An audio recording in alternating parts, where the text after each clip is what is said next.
কংগ্রেসের প্রথম প্রার্থী তালিকা প্রকাশ। 284 আসনে প্রার্থী ঘোষণা করল কংগ্রেস।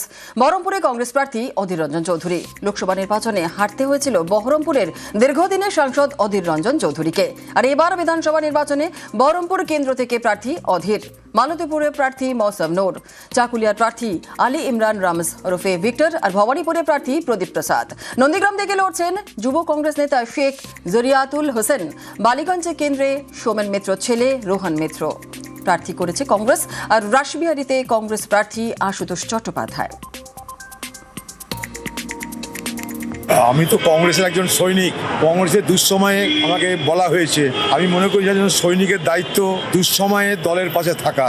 তাই আমি কোনো দিক চিন্তা না করে দলের পাশে থাকতে এবং বহরমপুরের মানুষের স্বার্থে, মুর্শিদাবাদের মানুষের স্বার্থে আমি মুর্শিদাবাদ এবং সেই সঙ্গে সঙ্গে বিশেষ করে বহরমপুরের আওয়াজ হতে চাই। সেই জন্যই আমি নির্বাচনে অংশগ্রহণ করছি। দল দেখুন আমাকে অনেক বড় দায়িত্ব দিয়েছে এবং আমি দলের কর্মী হিসেবে আমার 100% দেওয়ার চেষ্টা করব। উত্তর মালদার আমি 2বার সাংসদ ছিলাম।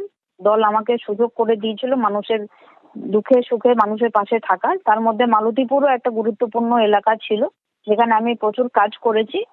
আমি বিশ্বাস যে আমরা যখন নামবো, মানুষ এর আগেও কংগ্রেসের পাশে ছিল এবং এই 2026-এর বিধানসভা নির্বাচনে কংগ্রেসের মালদা জেলায় খুব ভালো রেজাল্ট হবে এবং মালতীপুরে অবশ্যই আমরা জিতবো।